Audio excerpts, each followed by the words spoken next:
Bonsoir à tous. Euh, donc, il est 20h02. Je suis le compteur des participants et nous sommes à 107 participants, 108. Je vous propose de démarrer par la présentation, même s'il va peut-être y avoir encore quelques retardataires, mais pour que nous puissions être gardiens et gardiennes du temps pour essayer de tenir dans l'heure que vous nous avez accordée.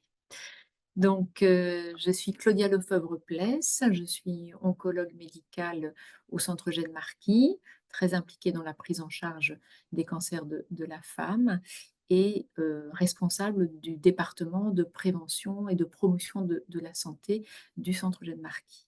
Et donc, je suis accompagnée pour ce webinaire de ma collègue, le docteur Louise Crivelli, qui va se présenter.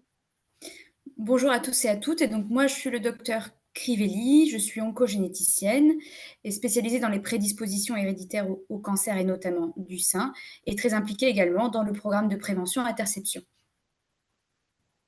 Donc, merci d'abord à tous de votre participation, d'avoir répondu présent à cette heure tardive pour ce webinaire de formation, dont l'objectif est de mettre la lumière sur les femmes à haut risque de cancer du sein et de savoir qu'est-ce qu'on peut leur proposer en termes de dépistage, de suivi et de prévention pour agir sur ce risque.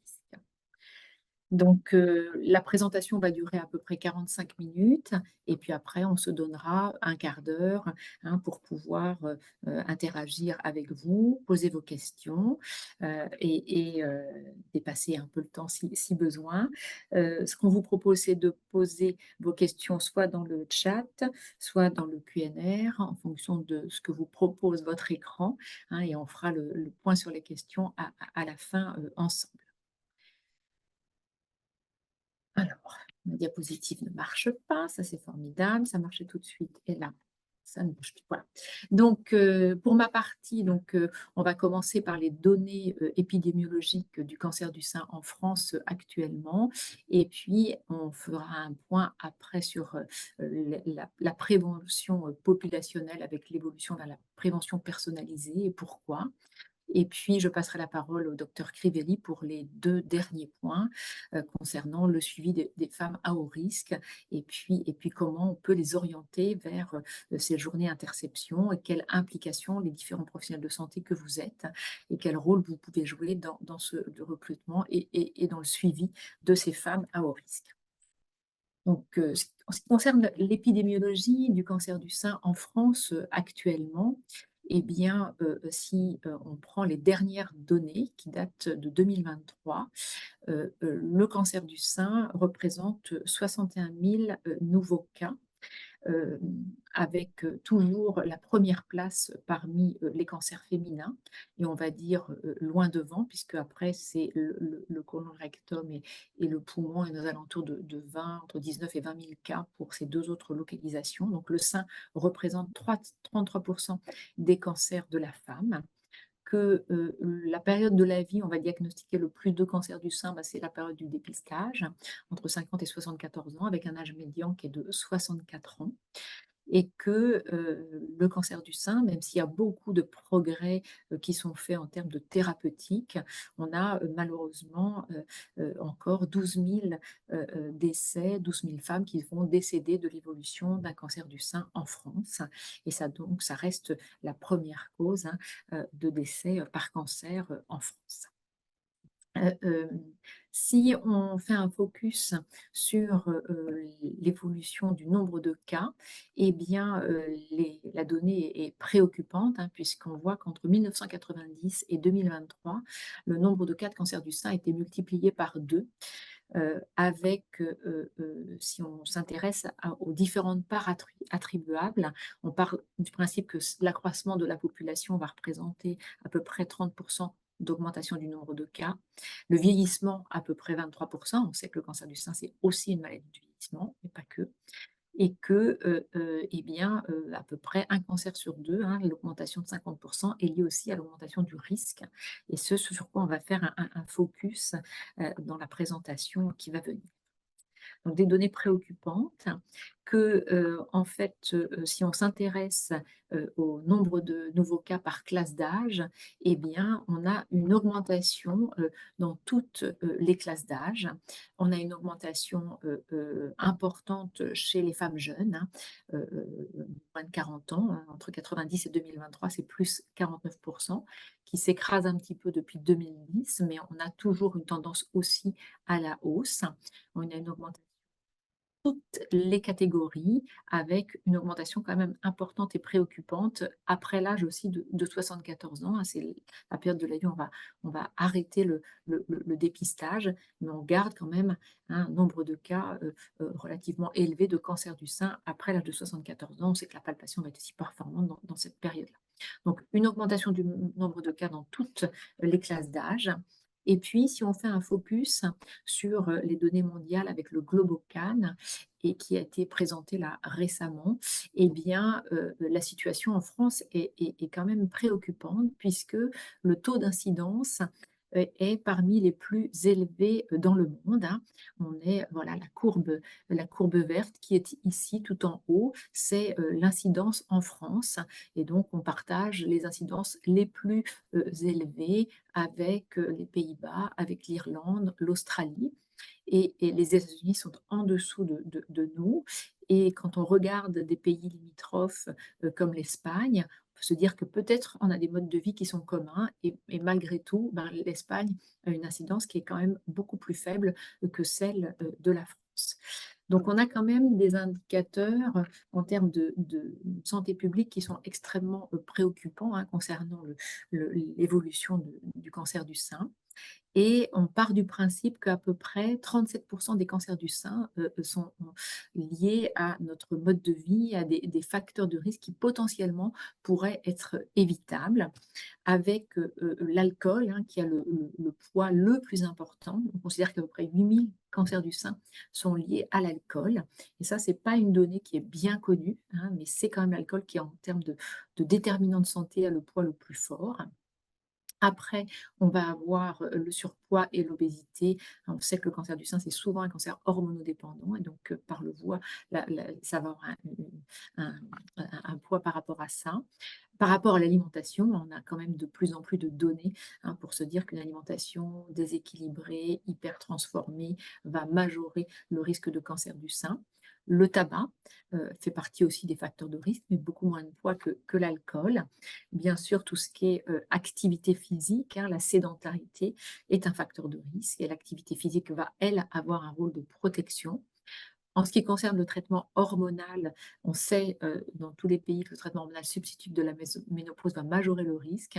On a une toute petite augmentation du risque avec la contraception orale et on a toujours, hein, le rôle, de l'allaitement, de l'absence d'allaitement. On a aussi maintenant aussi des données, hein, par rapport, à l'environnement, et la pollution atmosphérique qui va aussi majorer un petit peu le risque, mais les facteurs de risque principaux, ce sont ceux-là. Donc, on a des leviers à activer, hein, en termes de prévention. Et actuellement, la prévention en France, elle est surtout, hein, ciblée sur la prévention primaire, où on va prendre en compte tous les facteurs de risque qu'on a pu lister, avec tous les messages, hein, qu'on peut tous recevoir en termes de santé publique, tous les messages de sensibilisation. Et puis la prévention secondaire avec la mise en place, de dépistage, hein, quand on a des modalités de dépistage pour pouvoir diagnostiquer précocement les cancers et augmenter, les chances de guérison dans la population générale et l'âge étant à ce moment-là un facteur de risque, important de développer un cancer. En pratique, dans les faits, quand on essaie de s'intéresser à ce que perçoit la population par rapport au risque de cancer, eh bien, on se rend compte que nos comportements en santé peuvent être guidés par des croyances, par des représentations, hein, et que la perception du risque, elle est souvent pas bonne et que, quand on interroge la population, eh bien, souvent, on considère que le cancer, c'est plutôt une maladie héréditaire. On a cité tout à l'heure les déterminants en santé qui interviennent dans le cancer du sein, mais on sait que dans les déterminants en santé, c'est beaucoup plus complexe que cela, que va aussi intervenir notre mode de vie, le milieu dans lequel on évolue, professionnel, le logement, l'accès à la santé, tout ce qui est l'information, la communication, tout ça, ça va impacter aussi ces déterminants en santé. Donc, une fois qu'on a fait ce bilan-là de l'état des lieux, de la prévention populationnelle, on se dit quand même qu'on peut sans doute mieux faire et qu'il faut garder cette prévention populationnelle, mais que probablement on peut évoluer vers un modèle différent et aller tendre vers une prévention qui soit beaucoup plus personnalisée pour diminuer ce risque de cancer et avoir une approche personnalisée. Donc en France actuellement, le dépistage repose, sur, une mammographie, tous les 2 ans de l'âge de 50 à 74 ans. Ce dépistage, le taux de participation, il est de l'ordre de 50, un petit peu en dessous, c'est 47, et que la cible idéale pour que le dépistage soit encore plus performant, ce serait 70. Donc là aussi, on a des leviers à activer pour aller vers le dépistage et que dans cette tranche d'âge de la vie et grâce au dépistage, on va diagnostiquer à peu près 75 des cancers du sein et donc augmenter nos chances de guérison avec un diagnostic précoce. On sait que ce dépistage sera sans doute amené à évoluer dans les années à venir avec la grande étude MyPeps qui a été coordonnée sur le plan européen par Suzette Delaloge, où certains d'entre vous ont peut-être pu participer, en particulier les radiologues, où on a étendu un petit peu la fourchette de dépistage avec aussi de la prise en charge du risque individuel. Ces données, on ne les aura pas tout de suite, qu'on fait donc le constat de ces limites de l'approche populationnelle. On ne va pas prendre en compte les spécificités individuelles, qu'on a toujours aussi des messages par rapport au surdiagnostic, par rapport à la mauvaise adhésion au dépistage, parce qu'on n'arrive pas à trouver les leviers pour aller vers ce dépistage organisé, et qu'il faut avoir une approche qui soit complémentaire, avec une approche qui soit beaucoup plus personnalisée, avec, on sait maintenant avec l'intelligence artificielle qu'on a des algorithmes de prédiction des risques qui vont nous aider à identifier ces personnes à risque augmenté, qu'on a fait beaucoup de, de, de, de progrès en termes de séquençage du génome humain et qu'il y a des scores polygéniques qui apparaissent et qui vont être très performants, qui ont été intégrés dans MyPeps, et puis qu'il faut avoir aussi en termes de prévention une approche qui soit pluridisciplinaire pour arriver à trouver les leviers pour adopter des déterminants favorables à la santé. Donc, est né ce concept de prévention personnalisée avec Suzette Delaloge à l'Institut Gustave Roussy, avec ce programme Interception qui a été déployé progressivement à partir des années 2021 à l'Institut Gustave Roussy sur plusieurs parcours, on va en reparler, avec pour objectif d'intercepter précocement les personnes à risque augmenté de cancer et de leur proposer un programme de prévention personnalisé. Donc, quand on reprend ce petit schéma de ligne de vie, on est tous exposés tout au long de la vie à différents facteurs de risque. On a tous notre génétique qui va potentiellement impacter. Et puis on va pouvoir, avant l'apparition de l'événement cancer, identifier des situations où on va être à risque augmenté de cancer quelques années avant l'événement. Et on considère qu'à peu près 40% de tous les cancers se développent chez des personnes qui auraient pu être identifiées précocement à risque et pour lesquelles on aurait pu leur proposer de la prévention beaucoup plus personnalisée, un suivi beaucoup plus personnalisé.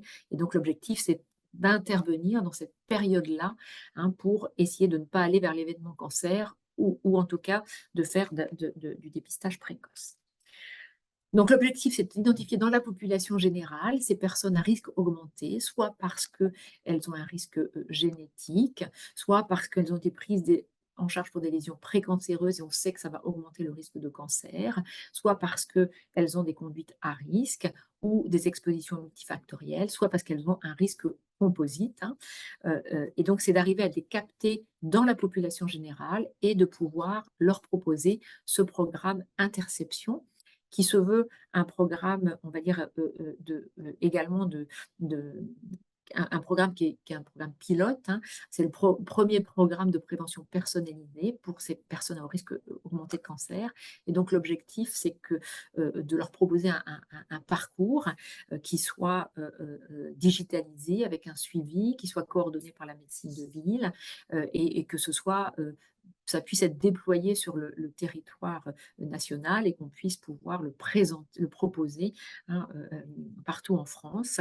Et que l'objectif de ce programme, bien sûr, il y a tout ce recueil de bases de données, toutes les données qu'on va mouliner à partir de là, et tous les programmes scientifiques qui vont être accolés, hein, pour démontrer qu'avec ce programme Interception, eh bien, on va réussir à marquer l'essai, de réduire la mortalité chez ces personnes à haut risque de 30%, c'est la cible, hein, qui a été fixée, et bien d'arriver à augmenter la capacité à recruter ces personnes-là et d'adopter des comportements favorables à la santé. Donc, comment se construit ces journées interception, ces parcours, pardon, interception? C'est un parcours mixte, hein, ville-hôpital, avec l'identification des personnes à risque, et ça, on va en faire un focus très détaillé tout à l'heure avec ma collègue Louise Crivelli. Et c'est là qu'on va voir les enjeux de se mobiliser, de vous mobiliser collectivement pour identifier ces personnes à risque. À partir du moment où on arrive à les identifier, eh bien, on va leur proposer une journée de prévention pour les monter en compétences par rapport à leurs risques, pour les guider dans leur choix de prévention, et de leur proposer à la fin de la journée un programme de prévention de prévention personnalisée qui sera suivi, coordonné par la médecine du ville, avec une application qui s'appelle My Interception, avec un suivi connecté annuel pour refaire le point avec les personnes qui intègrent ce parcours sur où est-ce qu'elles en sont dans leur modalité de dépistage, où est-ce qu'elles en sont dans les leviers qu'elles ont identifiés par rapport à leur mode de vie, et pour éventuellement refaire des étapes motivationnelles. Et puis, dès qu'on a une suspicion de cancer, de pouvoir leur proposer une prise en charge rapide, hein, dans le centre de soins, bien sûr, qu'elles souhaitent. Donc, comment se passent ces journées? À partir du moment où on les a identifiées, eh bien, on va leur proposer de venir sur une journée. On va regrouper en moyenne entre 6 et 8 personnes qui partagent, on va dire, le même risque, hein, de cancer. En fait, quand elles arrivent, elles ont un temps d'accueil, d'échange avec une infirmière de coordination, avec nos assistantes médicales. Et puis tout au long de la journée, ça va être jalonné par différents rendez-vous. Tout d'abord avec des grands ateliers dont l'objectif est de les monter en compétences par rapport au risque, hein. Là, c'est le risque de cancer du sein, mais ça peut être un autre risque comme le tabac et le cancer du poumon. Ça dure 1 heure et demie. Il y a beaucoup d'échanges, beaucoup d'interactions. On explique le risque, comment il s'étale au cours de la vie, comment on peut le prendre en charge. Il y aura un grand atelier autour de la nutrition, et pour aussi adopter des comportements favorables à la santé, qu'est-ce qui est bénéfique dans ce risque-là. Et puis, il peut y avoir différents types d'ateliers en fonction des parcours, autour de l'activité physique, autour de l'addiction sur des parcours tabac ou sur des parcours alcool. Bref, chaque journée va être construite en fonction du risque identifié. Et donc ça, c'est des activités de groupe.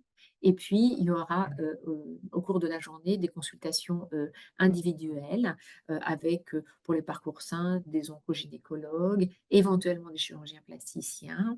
Euh, euh, Ça peut être sur d'autres parcours avec des addictologues, des nutritionnistes. De façon systématique, la rencontre avec un coach sportif pour la réalisation de tests, et puis pour avoir un entretien individuel, une consultation individuelle pour trouver des leviers pour aller vers l'activité physique. Et puis, en fin de journée, la remise d'un plan personnalisé de prévention. Durant cette journée-là, les personnes aussi ont des tablettes sur lesquelles elles peuvent regarder des vidéocapsules pour les informer. Et puis, elles remplissent aussi pas mal de questionnaires par rapport à leur mode de vie, par rapport à la nutrition. Et à partir de tout ce qu'elles vont renseigner, on va aller vers de la prévention beaucoup plus personnalisée par rapport à leur mode de vie. Et donc, sur ce programme de prévention sera intégré le suivi longitudinal. Euh, euh, Nous avons démarré au Centre Eugène Marquis ces journées de prévention, ces parcours interception là en juillet 2024 dans nos locaux qui sont à côté du centre, hein. L'objectif de la prévention, c'est pas de se retrouver parmi les malades, mais c'est plutôt sur un lieu neutre, hein. Donc on est à 5-10 minutes dans un local là, qu'on a identifié pour la prévention qui est à l'Acropole. Et on a démarré en juillet 2024 les parcours pour les femmes à risque augmenté de cancer du sein, et ça on va les détailler après, avec l'objectif de déployer d'autres parcours autour du risque de cancer du foie, dans des contextes d'alcool, de stéatose hépatique, des parcours tabac qui vont démarrer en fin d'année 2025, des parcours pour les personnes qui ont eu un cancer dans l'enfance, et on sait qu'ils sont à risque de deuxième cancer. Donc ça, on est en train de construire cela avec nos collègues du CHU. Et puis en 2026, on ira vers le cancer du pancréas, le cancer du côlon, des parcours HPV aussi, hein. Donc on va déployer, hein, dans les mois à venir d'autres parcours, hein, pour pouvoir proposer cette offre de prévention en fonction des risques identifiés. Donc, comment on peut adresser sur ces parcours interception? Eh bien, les portes d'entrée, elles peuvent être multiples. Ça peut être bien sûr, tous les médecins généralistes, médecins spécialistes, gynécologues, gastro-entérologues, pneumologues, les oncogénéticiens et toute l'équipe qui travaille avec les oncogénéticiens, les oncologues, les radiologues, parce que nous, on a aussi dans notre population les apparentés, voilà, donc ça, on peut aussi proposer, hein, les journées de prévention, les radiologues, hein, bien sûr, puisqu'ils sont aussi en première ligne sur ce risque-là qui est le cancer du sein, mais tous les acteurs du soin, et c'est vrai que les pharmaciens qu'on a déjà rencontrés aussi étaient très intéressés, les sages-femmes, les infirmières, là c'est l'opportunité avec la mise en place des consultations de prévention d'avoir une montée en charge aussi sur ces parcours de prévention personnalisés, la CPAM, Doctolib, voilà. Donc là, l'objectif, c'est de multiplier les portes d'entrée pour pouvoir bénéficier de ces parcours de prévention. Et donc, je vais passer la parole pour la suite de la présentation au docteur Crivelli, qui va faire son diaporama. Merci, Louise.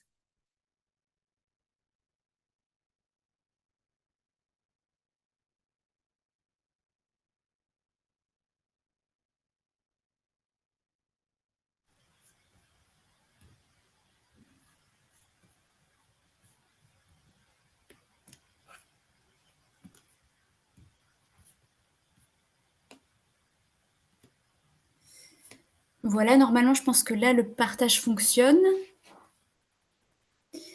Et donc, qu'est-ce que c'est qu'être une femme à haut risque de cancer du sein? Eh bien, on peut être à haut risque voire très haut risque, de cancer du sein. Déjà parce qu'on a une mutation qui va nous prédisposer justement au cancer du sein, et notamment par les mutations BRCA1, BRCA2, PALB2 qui sont les plus fréquentes aujourd'hui. En aparté, je ne vais pas parler des femmes qui ont une mutation dans les gènes TP53, CDH1 et PTEN, qui ont aussi un risque augmenté de cancer du sein, mais avec une prise en charge, qui est beaucoup plus complexe, qui n'est pas ciblée sur le cancer du sein. Et puis, il faut savoir aussi que ces prédispositions-là, elles sont beaucoup plus rares que, au final, les mutations BRCA et PALB2. Et puis, dans le cas d'interception, on va aussi proposer un parcours aux femmes qui ont un risque élevé, voire très élevé de cancer du sein, mais qui n'ont pas de mutation, retrouvée dans leur famille ou à titre personnel. Et notamment, on va s'intéresser aux femmes qui ont des lésions atypiques, aux femmes qui ont reçu une radiothérapie thoracique avant l'âge de 30 ans, notamment par exemple pour un lymphome. Des femmes qui ont une histoire familiale importante, de cancer du sein qui interpelle, ou un cancer du sein précoce proche, et sans qu'il y ait d'anomalie génétique qui ait été identifiée. On sait que ces femmes, elles sont aussi à risque plus élevé que la population générale. Et puis, parfois, certaines femmes, elles vont avoir un risque élevé, mais lié à un score qu'on va dire composite, c'est-à-dire que elles vont avoir plusieurs facteurs de risque qui, pris isolément, vont être faibles, mais quand on les combine, vont devenir significatifs. Toutes ces femmes à risque augmenté de cancer du sein, on va les recevoir sur des journées interception dans le cadre de 2 parcours. Un parcours qu'on va dire sein génétique où on va recevoir des femmes qui ont une mutation BRCA ou PALB2, mais qui n'ont pas eu de cancer du sein. Et puis, un parcours qu'on appelle sein autre, où on va avoir des femmes qui vont avoir un risque élevé ou très élevé de cancer du sein, mais sans mutation identifiée, et que ce soit du fait de facteurs de risque personnels ou familiaux ou mixtes. Petit aparté, si vous voulez faire une copie d'écran, pour notamment les femmes de la première catégorie ou du parcours sein autre qui ont des antécédents familiaux, dans une bonne partie des cas, avant de penser à une journée interception, la question qu'on va se poser, c'est est-ce qu'il y a besoin de faire des analyses génétiques dans la famille? Et vous êtes nombreux à nous envoyer des avis, que ce soit via OmniDoc, on a une ligne d'avis au Centre Jeanne Marquis, si vous ne le saviez pas, et puis ou également par courrier.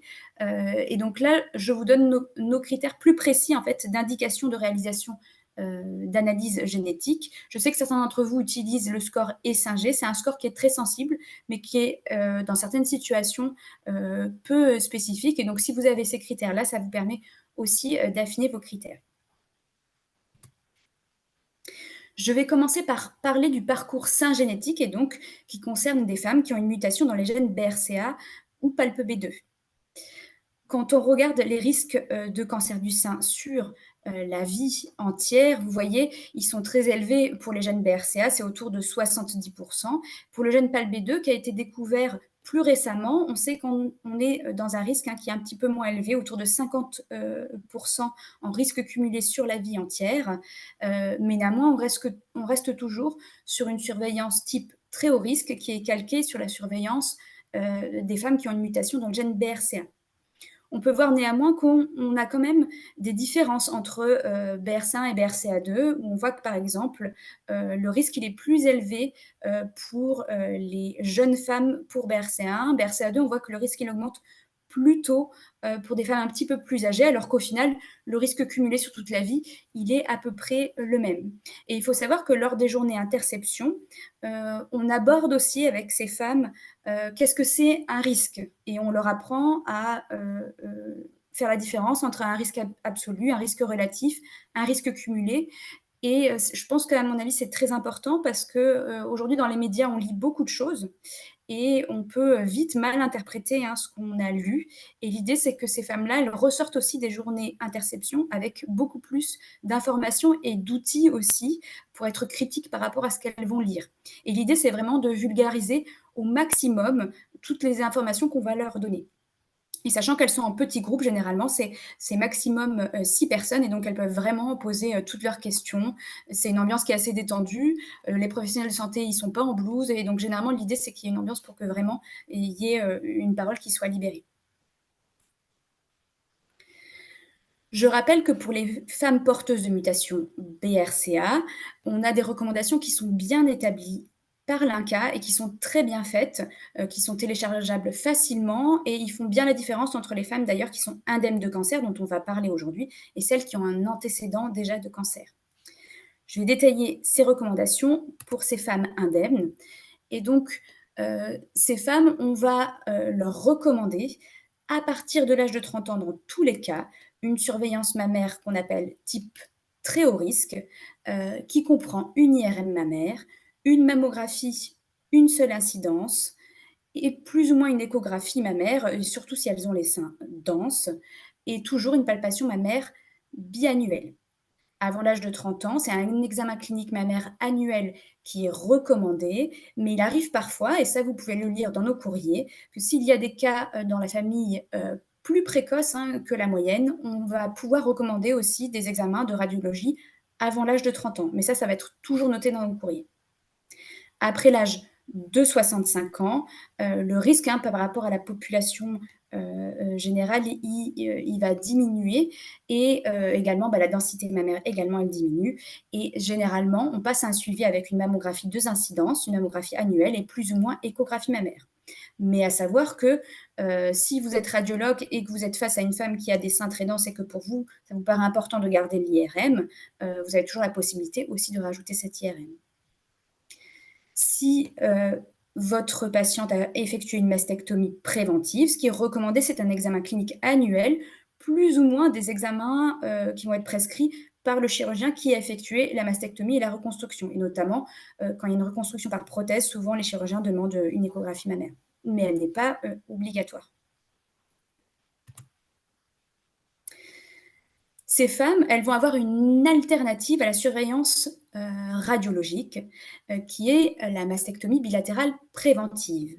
Elle est recommandée généralement de l'âge de 30 ans à 65 ans. Pourquoi cet âge-là? Avant l'âge de 30 ans, le risque de cancer du sein, il est très faible, en tout cas dans les familles, on va dire, classiques, sans âge précoce.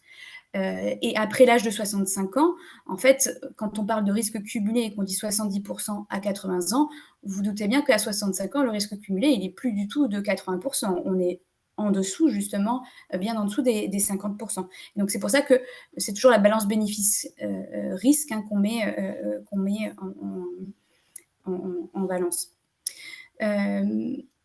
Il y a toujours un bilan d'imagerie. Si le dernier bilan date de plus de 6 mois, c'est très important pour ces femmes qui peuvent faire parfois des cancers agressifs. Et l'idée, c'est de ne pas découvrir un cancer lors de la mastectomie bilatérale préventive. Elle peut être faite avec ou sans reconstruction mammaire, selon le souhait de la patiente. Et ce qui est important, en fait, de retenir, c'est que c'est une décision personnelle, qu'il faut toujours lui donner un délai de réflexion et, dans l'idéal, lui proposer une consultation avec une psychologue.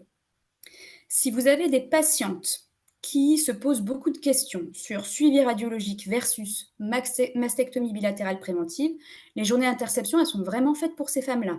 Elles ont un premier grand atelier en groupe où on explique vraiment de manière détaillée les avantages, les inconvénients du suivi radiologique et des chirurgies préventives. D'ailleurs, on parle aussi de l'annexectomie. Je vais en parler plus tard. Et puis ensuite, dans l'après-midi, elles ont un atelier qu'on dit chirurgical, où une chirurgienne va leur expliquer, mais vraiment de manière pratico-pratique, comment se passe une mastectomie bilatérale, quelles peuvent être les complications, et comment se passe aussi d'ailleurs une annexectomie préventive, quelles sont les conséquences, quelles peuvent être les complications. Et puis, si elles sont demandeuses, ce n'est pas du tout obligatoire par contre, donc si c'est des patientes qui n'envisagent pas du tout de mastectomie bilatérale, on ne va pas du tout leur obliger cette consultation individuelle, mais elles peuvent avoir un temps qui est un temps court avec une chirurgienne qui fait des mastectomies. Attention, ce n'est pas une consultation pour envisager la mastectomie, pour prendre un rendez-vous, ce n'est pas du tout ça. L'idée, c'est de pouvoir répondre aux questions personnelles des patientes qu'elles n'ont pas forcément osé poser devant le groupe et d'avoir, si elles le souhaitent, un examen clinique aussi rapide pour avoir une première idée, par exemple, d'une éventuelle reconstruction. Ces patientes avec une mutation BRCA, elles ont évidemment aussi des informations sur l'annexectomie bilatérale, que je rappelle est une recommandation, alors que la mastectomie bilatérale, c'est une alternative. L'annexectomie, c'est une recommandation parce qu'aujourd'hui, on n'a pas trouvé de moyens assez sensibles de dépister ces tumeurs précocement. Peut-être qu'à l'avenir, on trouvera quelque chose, mais ce n'est pas le cas aujourd'hui. Et on va la préconiser à partir de l'âge de 40 ans pour les femmes avec une mutation BRCA1. Ça peut être différé à 45 ans pour les femmes BRCA2 quand il n'y a pas de cas précoce dans la famille. Et pour PALP-B2, alors ça, c'est des choses qu'on ne disait pas il y a quelques années. C'est assez récent et il a fallu attendre des études de cohorte plus importantes. On sait qu'on a un petit surrisque. Alors pour BRCA1, BRCA2, on est entre 40% de risque vie entière et 20% de risque vie entière à peu près pour BRCA2.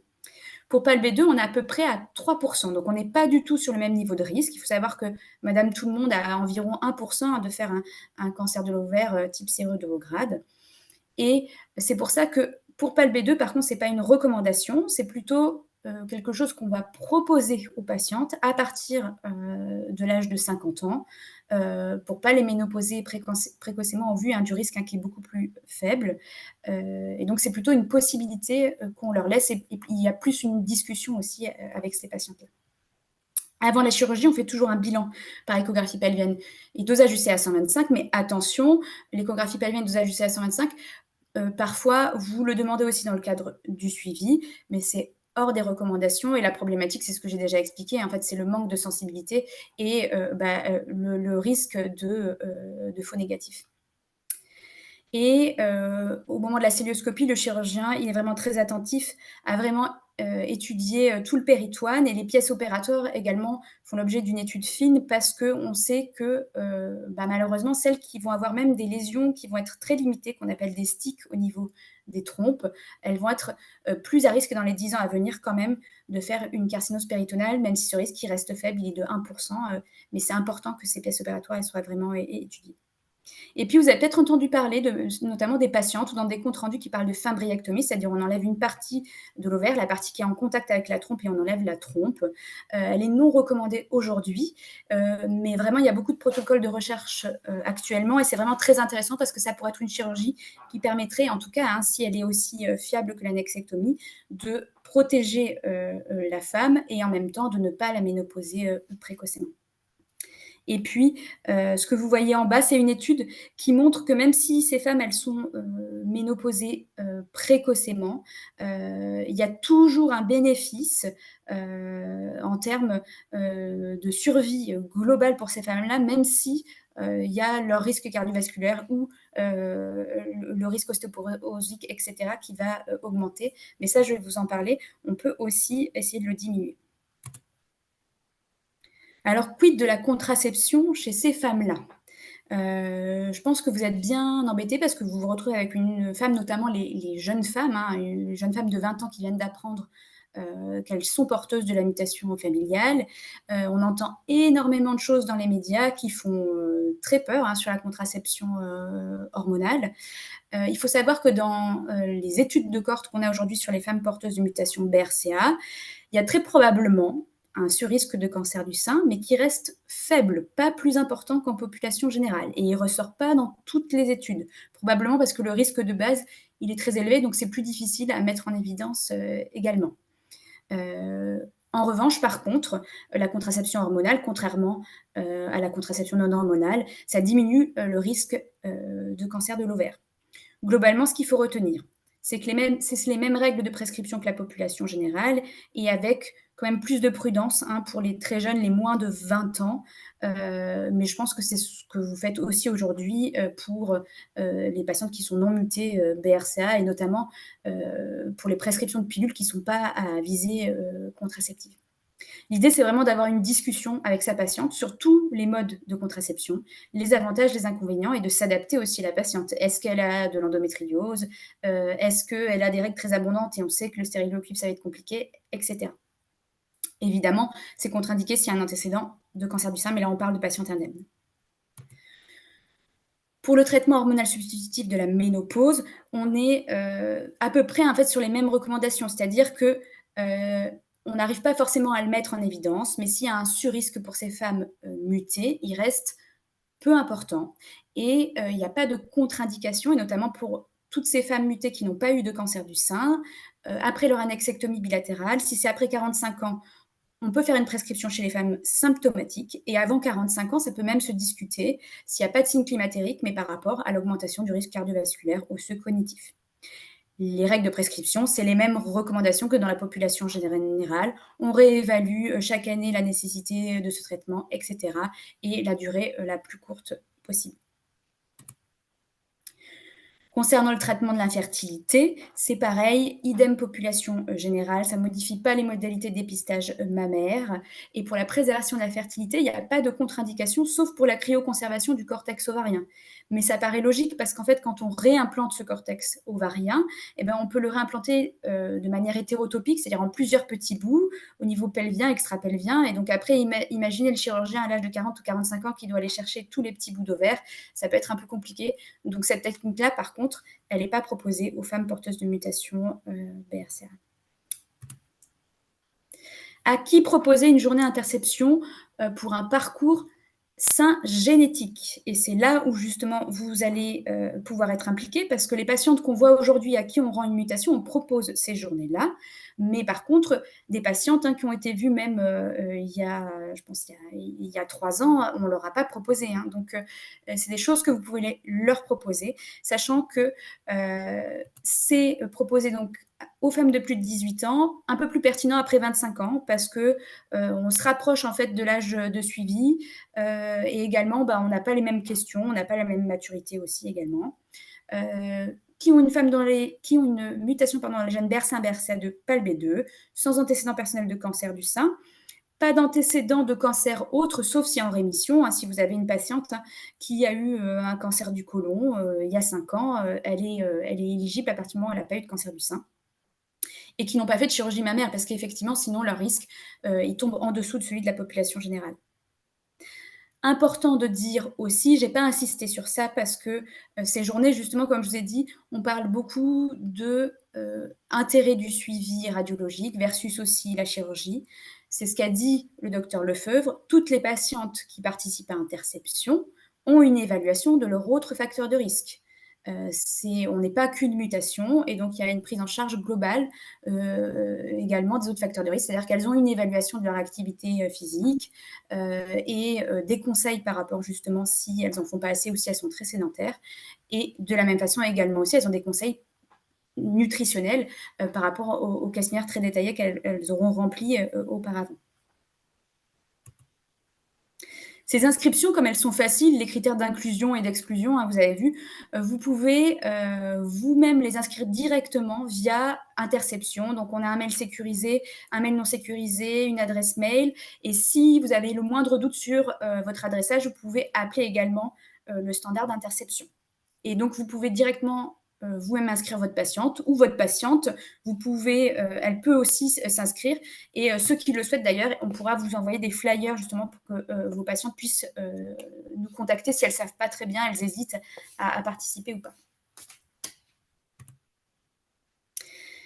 Et quand il n'y a pas de mutation génétique retrouvée, eh bien, c'est ce que j'expliquais tout à l'heure, on peut être à haut risque de cancer du sein du fait d'antécédents personnels, du fait d'antécédents familiaux qui sortent de l'ordinaire, mais sans qu'on ait de mutation génétique retrouvée, ou une combinaison en fait de plusieurs facteurs. Et là, c'est plutôt nous qui font ce type d'adressage, parce que ça va être des calculs de facteurs de risque assez complexes. Mais dans les deux premières catégories, antécédents personnels spécifiques et antécédents familiaux, c'est des choses que vous voyez, en tout cas pour les médecins traitants, gynécologues, sages-femmes, c'est des choses que vous voyez tous les jours.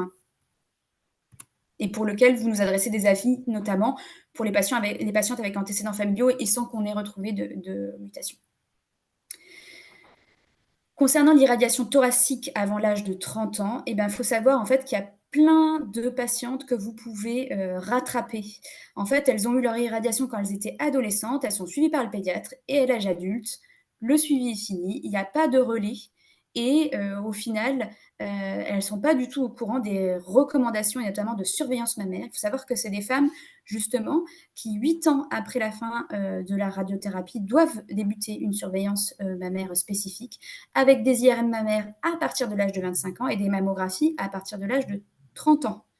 On parle de suivi mammaire type très haut risque, très élevé, avec un même niveau de risque à peu près que pour les mutations BRCA et qui est sans limite de durée une fois qu'il est débuté.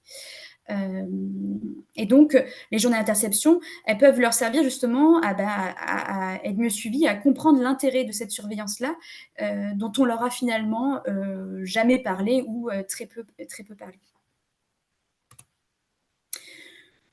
Concernant les lésions atypiques du sein, vous pouvez proposer ces journées à vos patientes qui ont une métaplasie canalaire atypique, une hyperplasie lobulaire atypique, une hyperplasie canalaire atypique, un carcinome lobulaire in situ, que les lésions atypiques aient été opérées ou non. Ça, c'est important parce qu'on se rend compte que les patientes qui ont été opérées, souvent elles se disent « c'est bon, je suis tranquille, j'ai été opérée », alors qu'on sait qu'en fait, dans les 10 ans qui viennent, que la lésion a été opérée ou pas, elles vont avoir un risque relatif de cancer du sein multiplié par 4. Et donc, il faut les suivre de manière annuelle. Elles relèvent plutôt du risque élevé si elles n'ont par ailleurs pas d'autres facteurs de risque. Et ce suivi, parfois, il peut même être prolongé parce qu'en fait, elles vont avoir aussi quelques antécédents familiaux de cancer du sein sans mutation. Et ça arrive aussi qu'on puisse préconiser un prolongement de cette surveillance. Et donc, ces journées, elles sont aussi pour leur expliquer pourquoi justement elles ont besoin de ce suivi, même si elles ont été opérées. Et que faire en cas d'histoire familiale de cancer du sein et quand justement il n'y a pas de mutation retrouvée? Ça, on reçoit beaucoup d'avis de votre part en disant, bah voilà, la mère de ma patiente, elle a eu un cancer du sein précoce, on n'a rien retrouvé, comment est-ce que je la suis? Ou il y a plusieurs cas de cancer du sein du côté paternel ou maternel, il y a déjà quelqu'un qui a été testé, on n'a rien retrouvé, comment je suis ma patiente? Et là, euh, au départ, on faisait des calculs de risque qui étaient sur toute la vie. Et en fait, on sait que ces calculs de risque, quand on les fait en génétique, on ne peut pas prendre en compte, on ne connaît pas les facteurs de risque personnels en fait, de la sœur de votre patiente qui a eu un cancer du sein ou de sa fille, parce que parfois la patiente elle va avoir une densité mammaire peu élevée, mais sa fille elle va avoir une densité mammaire élevée, etc. Les facteurs de risque, la consommation d'alcool ne va pas être la même, etc. Ils peuvent être très différents en fait d'une personne à l'autre dans une même famille. Et donc l'idée de proposer une journée interception à ces femmes-là, c'est vraiment d'estimer leur risque de cancer du sein, déjà surtout dans les 5 ans, dans les 10 ans à venir, parce qu'on sait que ce risque, en plus, il est évolutif. Il bouge beaucoup plus que pour les femmes BRCA, parce que les femmes BRCA, le risque est surtout lié à la mutation. Et là, on sait que le risque il va être lié aux antécédents familiaux, ce que ces femmes-là ne vont pas pouvoir changer, mais aussi à tous leurs autres facteurs de risque personnels, et notamment les facteurs de risque modifiables. Et donc, nous, généticiens, ce qu'on utilise, c'est des logiciels de calcul de risque qui sont assez complexes. On rentre tous les antécédents familiaux de cancer, mais on rentre aussi toute la généalogie familiale, c'est-à-dire on rentre l'âge aussi des femmes de la famille qui n'ont pas eu de cancer du sein. Et puis, dans le cadre des journées interception, on rentre également aussi tous les facteurs de risque personnel ou les facteurs protecteurs de chaque femme. Aujourd'hui, les catégories de risque, elles ont été déterminées par l'HAS en 2014. Finalement, elles sont assez cloisonnées. Soit on est à risque modéré, et le risque modéré, c'est celui du dépistage obligatoire à partir de 50 ans, une mammographie tous les 2 ans. On peut être à risque élevé, et là, ce qui a été décidé par la HAS, c'est que le risque élevé, on relevait à ce moment-là d'une surveillance annuelle de 40 à 50 ans, puis on repassait dans le dépistage obligatoire après. Ou encore, on a le risque très élevé qui est celui des patientes justement BRCA, et à partir de 30 ans, on a IRM, mammographie plus ou moins échographie mammaire.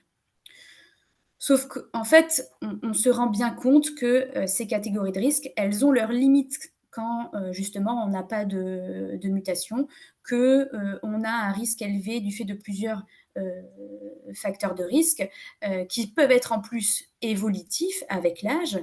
On sait qu'on peut être à risque élevé avant l'âge de 40 ans, à risque très élevé, mais seulement à partir de l'âge de 50 ans, etc. en fait. Donc, l'idée aujourd'hui, c'est de faire à un âge donné. Alors, on fait toujours un risque cumulé quand même à l'âge de 80 ans parce que ça nous permet quand même de savoir, même pour une femme qui ne va pas être à risque élevé dans les 5 ans, si son risque il est supérieur à 20%, on sait qu'il y a un moment donné de sa vie où probablement elle aura besoin d'une surveillance spécifique. Et donc, c'est pour ça aussi que ces femmes-là, elles sont éligibles à interception.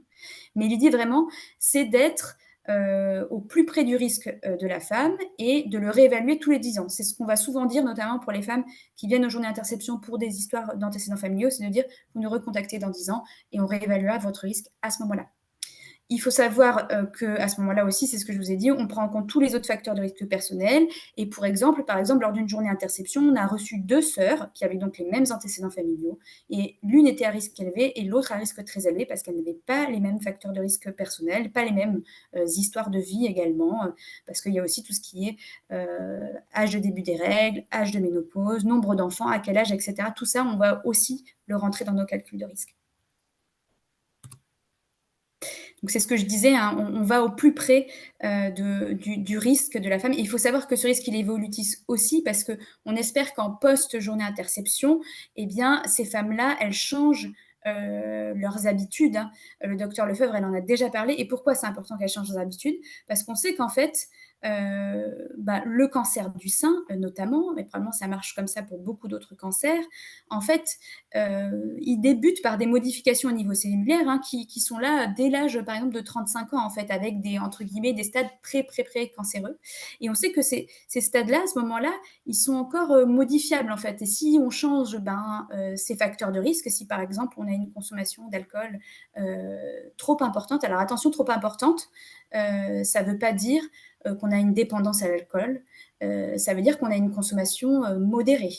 Même les recommandations de l'OMS qui sont de pas plus de 10 unités par semaine, elles sont probablement déjà trop importantes par rapport au risque de cancer du sein. Et notamment, ces femmes qui participent aux journées d'interception et qui ont un risque élevé du fait d'autres facteurs de risque, on leur recommande la consommation d'alcool la plus petite possible, voire zéro. Concernant tout ce qui est recommandations vis-à-vis de la contraception hormonale et des traitements hormonaux de la ménopause pour des femmes qui sont à haut risque de cancer du sein sans mutation, il n'y a pas de contre-indication. Globalement, c'est à peu près la même chose que j'ai dit pour les femmes avec mutation. Petite exception, c'est pour les femmes qui ont une lésion atypique. Il y a eu peu d'études, en fait, avec des grosses cohortes. Donc, par principe de précaution, on dit qu'il faut éviter tout ce qui est contraception et traitement substitutif, si possible.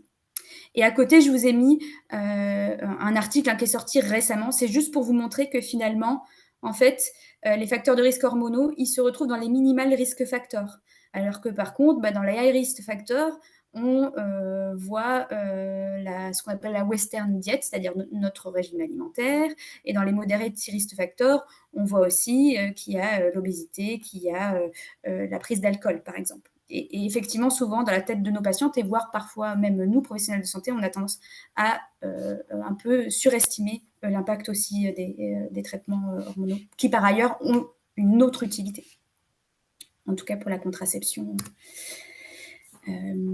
À qui proposer une journée interception, parcours sain autre. Donc là aussi, vous allez permettre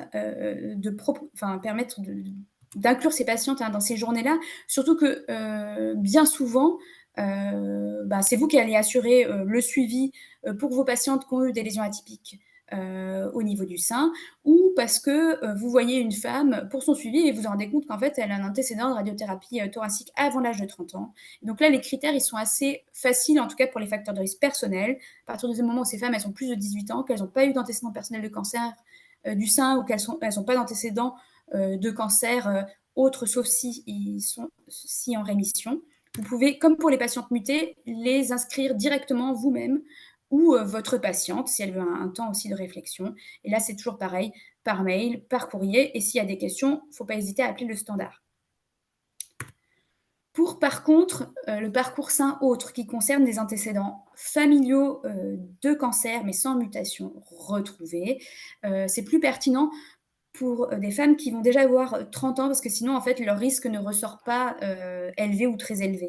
Et donc, parfois, on vous dira d'ailleurs, oui, c'est une patiente qui peut être éligible, mais il faut plutôt attendre l'âge de 30 ou 35 ans quand il n'y a qu'un seul antécédent précoce de cancer du sein. Et les critères d'inclusion, c'est un antécédent familial de cancer du sein, sous-entendu infiltrant en premier degré, donc ça va être la mère, la sœur de votre patiente avant l'âge de 40 ans, ou un risque agrégé de cancer du sein dans les 5 ans qui va être supérieur à 2,5% ou supérieur à 20% au cours de la vie et à un âge de plus de 30 ans. Donc ça, c'est un critère d'oncogénéticien, c'est les calculs de risque qu'on fait. Mais pour vous, si on doit simplifier, ça veut dire quoi? Ça veut dire plusieurs antécédents familiaux de cancer du sein dans une même branche, et dont un qui est proche de votre patiente, sa mère, sa sœur, sa tante paternelle, sa grand-mère paternelle, et pour lequel on n'a pas d'explication sur le plan génétique et qui sort de l'ordinaire, et où d'ailleurs il n'y a pas de mutation retrouvée. Dans ces cas-là, il faut plutôt nous envoyer un avis oncogénétique. Pourquoi? Parce que déjà, s'il n'y a pas eu d'analyse génétique dans la famille, on va se poser la question de est-ce qu'il y a une indication ou pas à en faire une avant de proposer quoi que ce soit comme journée de prévention. Et puis, à partir du moment où nous, on a la main, s'il y a un intérêt à proposer une journée d'interception, on va le faire. Ou alors, il y a déjà eu il n'y a pas besoin d'analyse génétique pour adresser votre patiente, ou il y a déjà eu des analyses qui sont récentes. Et à ce moment-là, eh ben, on va faire un calcul de risque. On va même souvent appeler votre patiente si on a besoin de plus de renseignements. Et si le calcul de risque ressort avec un risque au moins élevé, ou qui va être élevé justement au cours de sa vie, et bien à ce moment-là, on va pouvoir l'inscrire à une journée interception.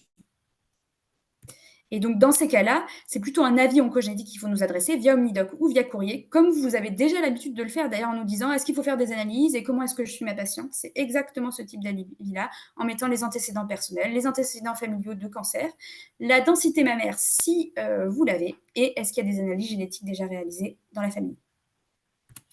Si on doit résumer, il y a deux types globalement pour vous, professionnels de santé, d'adressage.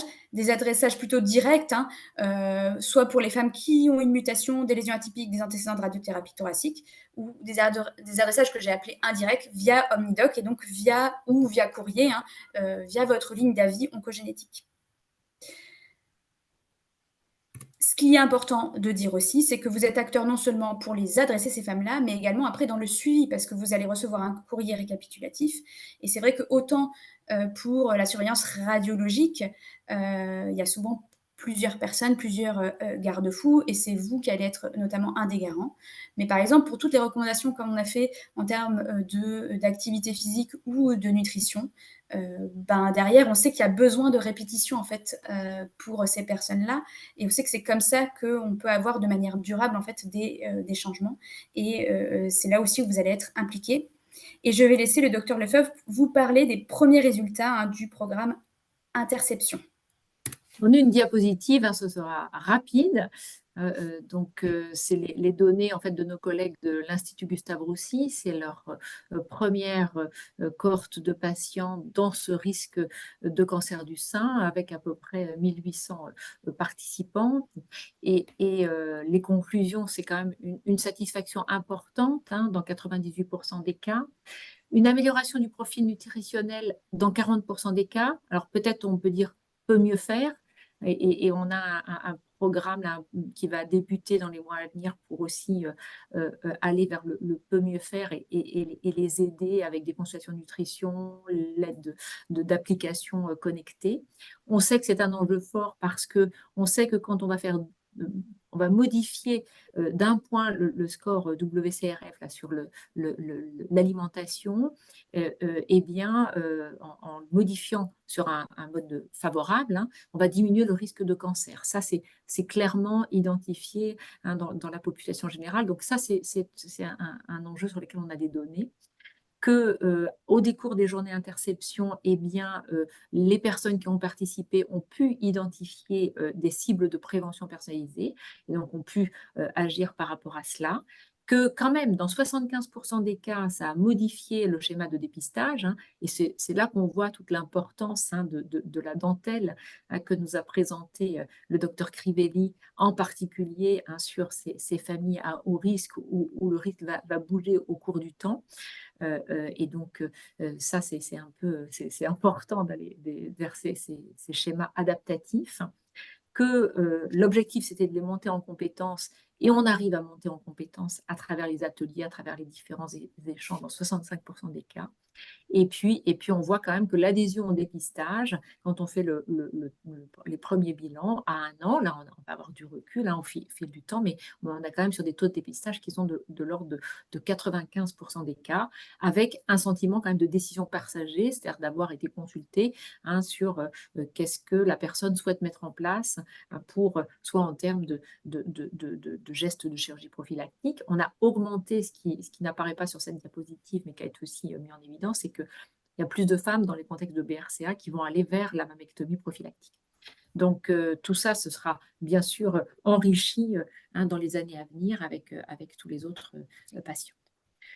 Donc, c'est pratiquement notre dernière diapositive. Louis, si tu peux mettre la dernière. Donc, l'objectif, c'est d'évoluer vers de la prévention 2.0, de sortir de la population générale avec une taille unique pour presque tout le monde, assez passive, parfois culpabilisante quand même, avec une mauvaise perception de ce que c'est que le risque, avec des bénéfices qui, au final, sont modérés quand on voit les indicateurs qui sont très alarmant sur le plan national et que l'objectif en allant vers cette prévention 2.0 individualisée, stratifiée en fonction du risque, qu'on soit plus sur des leviers actifs, participatifs, avec des avantages individuels plus importants, une meilleure évaluation bénéfice-risque, avec un suivi connecté au fil du temps et de façon à ce que ce soit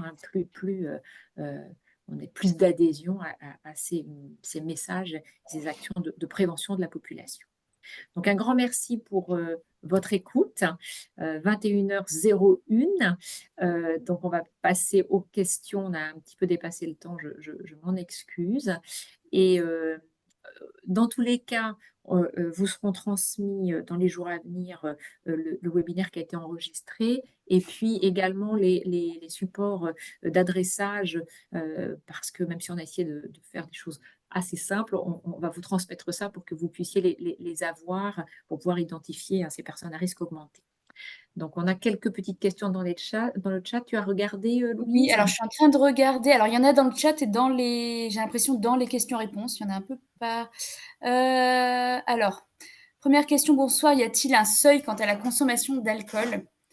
A priori, il n'y en a pas. Il y a une dernière étude qui a montré qu'à partir d'un demi-verre par jour, on voit son risque relatif à 1,1 de manière significative augmenter. Voilà. Donc, il y a probablement, par rapport au risque de cancer du sein, hein, voilà. Donc, probablement qu'il n'y a pas parce qu'un demi-verre, ça fait 3 verres et demi par semaine. Hein, c'est pas beaucoup. En tout cas, c'est sûr que pour le risque de cancer du sein, les recommandations de l'OMS sont trop élevées. 10 verres par semaine, c'est vraiment trop élevé. Donc, l'objectif, c'est essayer de les pousser vers une réduction au moins en dessous de 5 verres par semaine, un grand maximum comme cible, et si possible, pas d'alcool. Et c'est vrai que ça, c'est pas beaucoup relayé dans les médias aujourd'hui, hein, en tout cas en France. J'arrive pas à descendre dans le chat.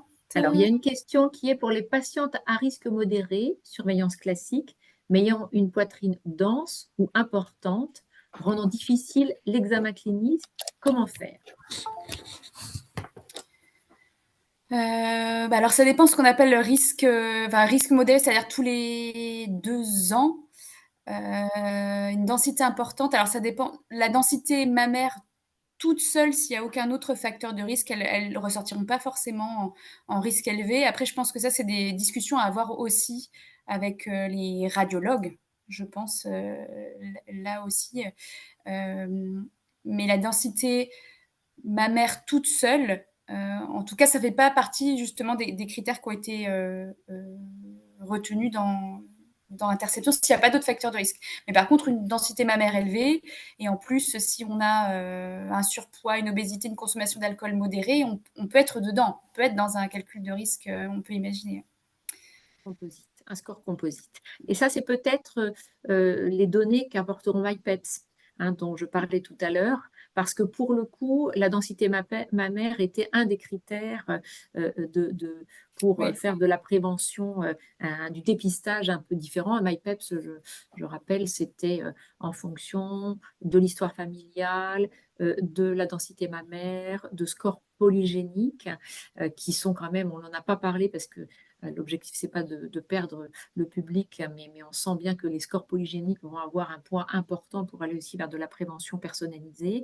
Et pour le coup, dans ce programme MyPeps, on pouvait proposer soit de rester sur un dépistage classique tous les 2 ans, soit au contraire de raccourcir l'intervalle à tous les ans, ou au contraire d'espacer jusqu'à 4 ans.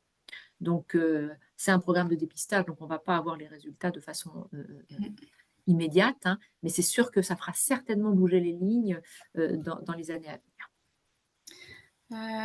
On a... Alors, il y a une question qui s'adresse surtout aux professionnels de Rennes. Non, je ne crois pas. Je ne crois pas parce que l'objectif d'interception, c'est quand on cible les personnes à risque augmenté de cancer, quand elles ont des histoires familiales, quand il y a des mutations BRCA, elles ont des histoires de vie qui font qu'elles sont très motivées pour de la prévention personnalisée et qu'elles sont partante pour faire 3 heures de route, pour passer une journée, s'il faut venir de Brest. Alors, le but, c'est quand même que le maillage du territoire se fasse, hein, bien sûr, dans les années à venir, mais que de toute façon, il n'y aura pas forcément, dans les 30 minutes autour de son domicile, un centre interception. Donc, c'est une fois, hein, c'est une journée one shot, après c'est un suivi. Donc, je pense qu'au contraire, il faut les motiver en disant, voilà, nous, on a des patientes, des personnes, hein, qui viennent de Lorient, de Vannes. Voilà, pour le coup, c'est ouvert à toute la population bretonne et limitrophe. Vu Alors, pour les les... notes, vas-y. Oui. Bon, il y a une personne qui demandait pour les critères d'oncogénétique qui n'a pas réussi à les... Je pourrais demander aussi à la communication que ce soit envoyé en même temps que le flyer, en fait. Comme ça, ce sera envoyé aussi. Est-ce que la contraception œstroprogestative peut être une contre-indication chez une patiente qui n'a pas d'antécédent personnel s'il y a un cancer du sein au premier degré? Non, ce n'est pas une contre-indication. C'est ce que j'ai expliqué. En fait, ça doit être une discussion avec elle en disant c'est un facteur sur risque faible de cancer du sein et c'est toujours pareil corrélé à la durée aussi d'exposition, à l'âge de la patiente, etc. Mais c'est pas voilà, un facteur de risque majeur. Et le fait d'avoir un antécédent au premier degré de cancer du sein ne contre-indique pas à la prise de cette contraception-là.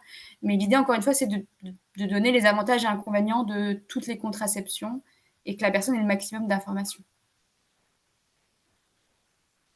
Autre question, Louise. Vous parlez d'un risque de cancer du sein augmenté, multiplié par 4, si lésion mammaire atypique. Oh là, ça a bougé, excusez-moi. J'ai une autre question qui est arrivée. Surveillance mammographique annuelle pendant 10 ans pour ces patientes. Contre-indication à tout traitement hormonal. Eh ben c'est oui, surveillance mammographique annuelle pendant 10 ans pour ces patientes, oui. Alors, contre-indication à tout traitement hormonal, c'est ce que je disais, en fait, c'est un peu par manque d'études aussi. Et donc, c'est un principe de précaution. Peut-être qu'à l'avenir, on dira pas ça, mais l'idée, c'est que si... Alors, c'est pas une contre-indication absolue, mais dans l'attente d'avoir des nouvelles données, si on peut proposer autre chose, c'est mieux de proposer autre chose. Je pense que... J'ai pas toutes les réponses. Là, pour le coup, il faut attendre d'avoir des études, je pense, plus importantes aussi. Pour répondre aux autres questions, il nous en reste 4. On va essayer d'aller vite. Le programme Interception peut-il concerner les femmes de tous âges? Quel est l'âge moyen des femmes recrutées? Alors, c'est ce que je disais, pour les femmes mutées, à partir de l'âge de 18 ans, mais plutôt 25 ans parce qu'on se rapproche. Hein. Les journées d'interception, on n'y participe qu'une fois. Donc en plus, si les recommandations changent d'ici là, 25 ans, on est assez proche du début de la surveillance. Et on a souvent, c'est des femmes qui ont plus de questions qu'à 18 ans, souvent aussi. Mais s'il y a une femme qui est très motivée avant l'âge de 25 ans, on lui proposera de participer. Pour les femmes avec atypie, radiothérapie thoracique, c'est à partir de l'âge de 18 ans. Et il n'y a pas de limite d'âge. Hein. Voilà, y a pas de... Et pour les femmes avec antécédents familiaux, c'est ce que je disais, pour se retrouver avec des femmes qui vont avoir un risque élevé, voire très élevé, c'est plutôt à partir de ce qu'il faut retenir à partir de l'âge de 30 ans. Et après l'âge moyen, en fait, là, je ne vous ai pas montré toutes les données, hein, de l'Institut Gustave Roussy. Nous, on vient de démarrer, donc, mais quand même, globalement, c'est entre 30 et 50. On a des patientes au-delà de 50 ans, hein, aussi. Hein. C'est possible, c'est tout à fait possible, au-delà de 60 aussi. Hein, mais globalement, c'est quand même cette période de la vie, on aura le plus de personnes à participer. Mais les femmes plus âgées peuvent être éligibles également. Peut-on nous expliquer les types de risques composites dans les cancers du sein? Ça, c'est une bonne question. J'ai enlevé ma diapositive juste avant parce que je me suis dit, on va les perdre avec notre score-risque. Alors, je laisse Louis répondre. Après, un risque composite, c'est ce qu'on a dit tout à l'heure. On a parlé de la question justement de j'ai une densité mammaire élevée et en plus, j'ai plus de 50 ans, j'ai un surpoids, j'ai une consommation d'alcool modérée depuis 20 ans. J'ai eu mes enfants tard. En fait, finalement, chaque facteur de risque pris isolément ne donne pas un risque élevé. Mais si on les combine, on se retrouve avec une personne qui a un risque élevé de cancer du sein. Et voire même, ce que disait Claudia, c'est qu'il y a Avec MyPEBS, c'est encore plus compliqué que ça parce qu'on inclut ce qu'on appelle des scores de risque polygéniques, où il y a une analyse génétique large, où on analyse des variants génétiques qui ne confèrent pas un risque, on va dire, majeur comme les gènes BRCA, mais qui, ajoutés les uns aux autres, peuvent conférer un risque significatif. Et d'ailleurs, il y a une question sur le mammorisque. Le mammorisque, c'est ce qu'ils utilisent dans MyPEBS. Et est-ce que vous pouvez nous adresser ces patientes-là? Je dirais oui, à partir du moment où le mammorisque ressort en risque élevé. C'est-à-dire, normalement, vous avez justement risque supérieur à 2, il vous le donne 2,5% dans les 5 ans, dans les 10 ans. À partir du moment où le mammorisque a dit il faut que votre patiente elle soit suivie de manière annuelle, elle est très probablement éligible d'interception. Par contre, attention, le mammorisque aujourd'hui, ça reste de la recherche. Et notamment, tout ce qui est score de risque polygénique, c'est validé qu'en population caucasienne. Donc, c'est pas encore, on peut pas non plus dire c'est un devin, c'est la boule de cristal et ça voilà. Faut pas non plus, voilà. Au final, aujourd'hui, si on prend les antécédents familiaux, la densité mammaire, on est à peu près aussi bon qu'avec un score de risque polygénique. Donc, ça permet juste de l'affiner encore plus. Voilà. Autre question, qu'est-ce que la mammographie apporte de plus que l'IRM chez les femmes à risque très élevé? Donc l'IRM va nous apporter aussi toutes les données sur tout ce qui est microcalcification quand même, hein, qu'on ne va pas forcément bien voir en Et IRM. oui, les in situ aussi à la mammographie, les in situ. Et puis surtout, l'IRM, c'est un examen qui est très très précis, qui voit plein de choses, mais le radiologue, il utilise la mammographie. Et c'est pour ça qu'on demande à la faire après ou alors le même jour, pour qu'il puisse faire des comparaisons aussi. Et après, qu'il voit s'il a besoin de l'échographie en plus ou pas. Mais c'est vraiment c'est complémentaire. Une question sur l'intelligence artificielle. Aura-t-elle un effet bénéfique? Donc ça, c'est une question. Déjà, elle est utilisée dans le programme Interception à travers les algorithmes qu'on utilise.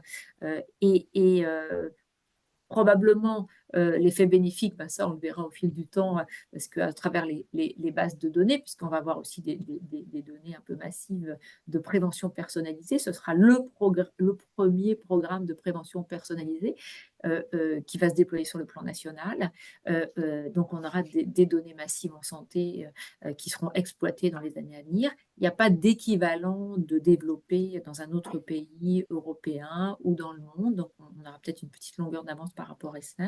Est-ce que ça répond à la question d'Amel? Je ne sais pas, mais c'est sûr que c'est un outil qu'on utilisera. Et tout ce qui est connecté, ce sera aussi un outil qu'on utilisera dans le suivi après. Et ça nous fera gagner du temps, surtout parce que là, toutes les données, justement, ce qui nous prend du temps pour faire les scores de risque personnalisés dans la catégorie parcours sain autre, c'est qu'on rentre toutes les données. Et ça, c'est un humain qui le fait. Peut-être qu'un jour, on donnera les comptes rendus à l'IA et que lui, il nous sortira le calcul de risque. Peut-être que c'est ça aussi, en fait, c'est faire gagner du temps par rapport à ce qu'on fait déjà. Il y a une question sur le dépistage dans les autres pays européens. Moi, je ne vais pas pouvoir savoir répondre, et notamment l'Espagne. Je ne sais pas si c'est les mêmes recommandations, Alors, les moi, mêmes je n'avoue pas la stratégies de question. dépistage. Je ne sais Non, pas. en fait, on n'a pas tous tout à fait les mêmes modalités. Et ça, c'est vraiment, et en particulier et même dans le suivi des femmes qui ont eu un cancer du sein. Donc, c'est vraiment aussi l'objectif de MyPEPS, hein, puisque c'est une grande étude européenne, c'est aussi d'harmoniser ces modalités de dépistage.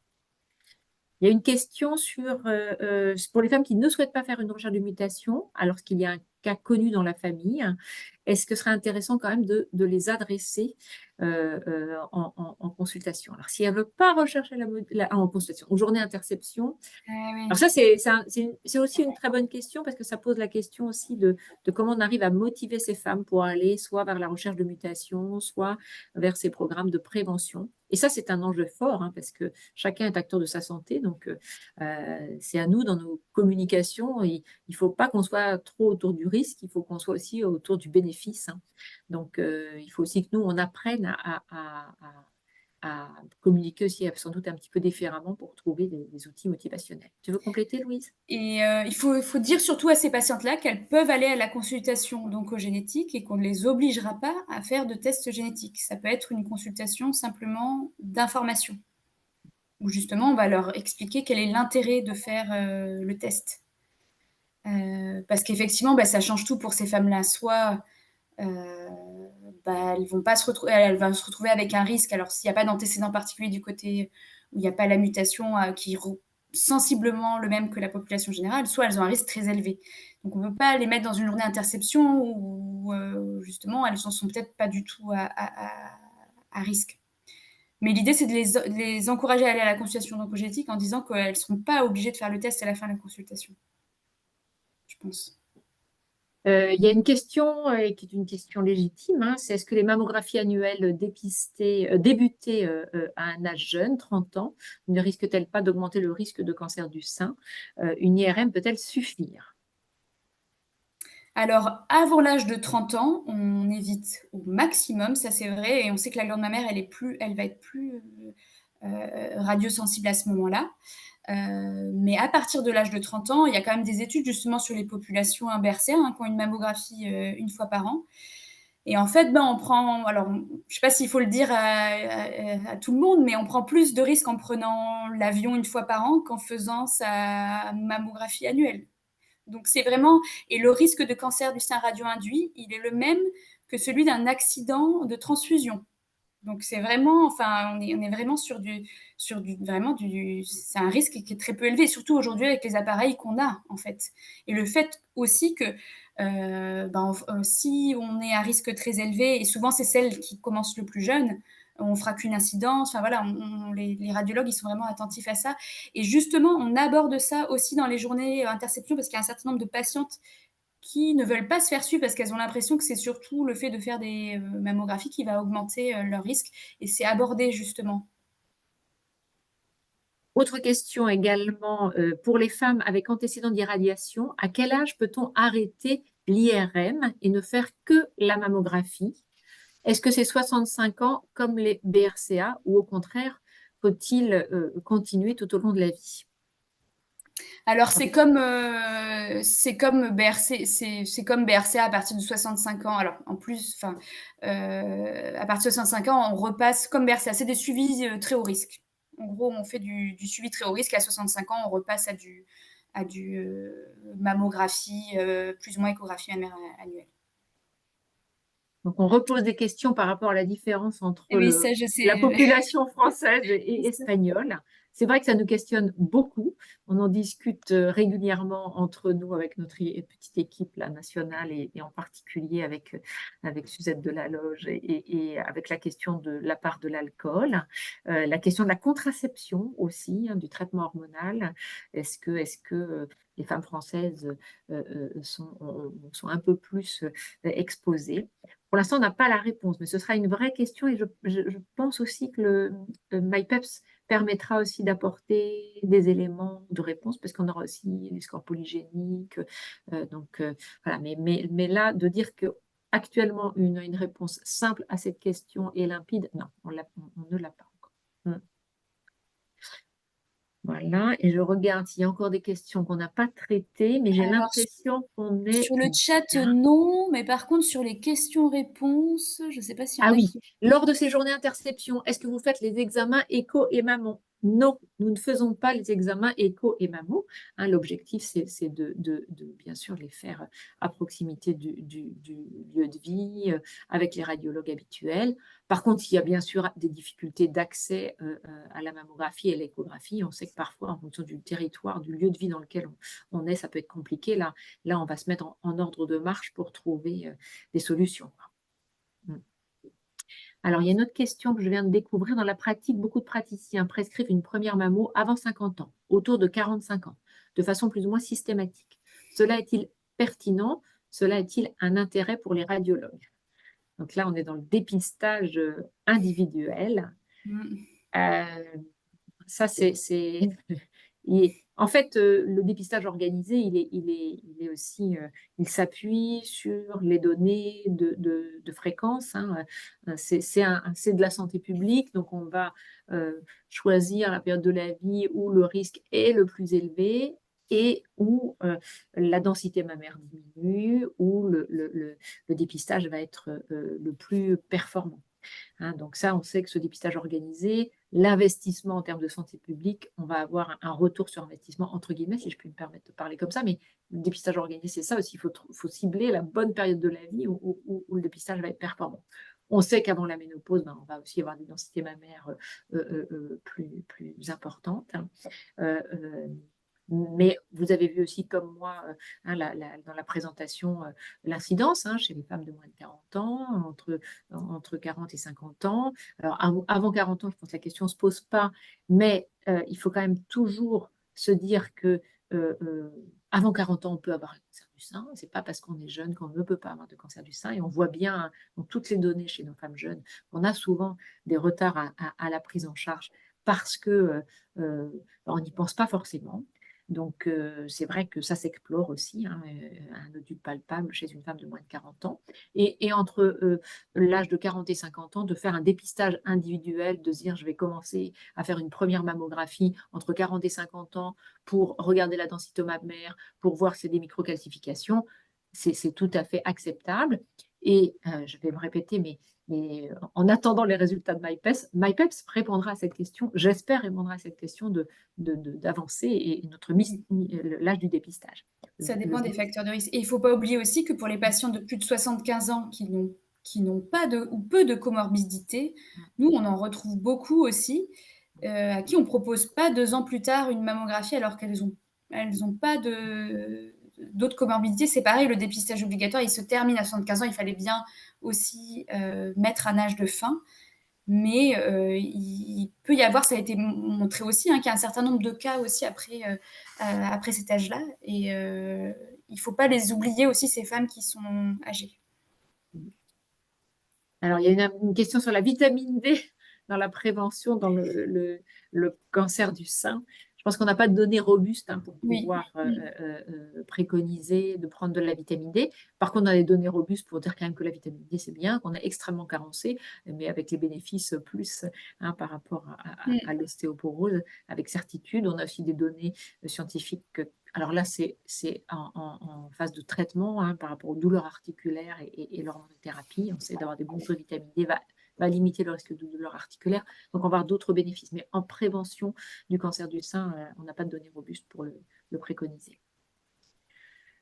Alors, je pense qu'on a fait le tour des questions et vous êtes encore 91. Donc, bravo pour votre participation. Il y a un spectateur anonyme qui vient de dire « Je vais manger » et on va donc lui souhaiter collectivement bon appétit et nous souhaiter peut-être collectivement bon appétit. Donc, merci beaucoup pour votre participation. On va vous adresser le webinaire et puis les critères de sélection. Le mémo pour les critères. Le flyer en version informatisée, mais si vous voulez qu'on vous envoie en version papier, c'est possible aussi. Vous pouvez faire la demande à l'adresse mail d'Interception. Et on reste disponible l'une et l'autre pour échanger avec vous. Et je pense que la distance ne doit pas être un frein. Après, voilà, c'est bon d'arriver à motiver les femmes. Voilà, merci beaucoup à vous. Bonne fin de soirée. À une prochaine fois. Au revoir. Au revoir.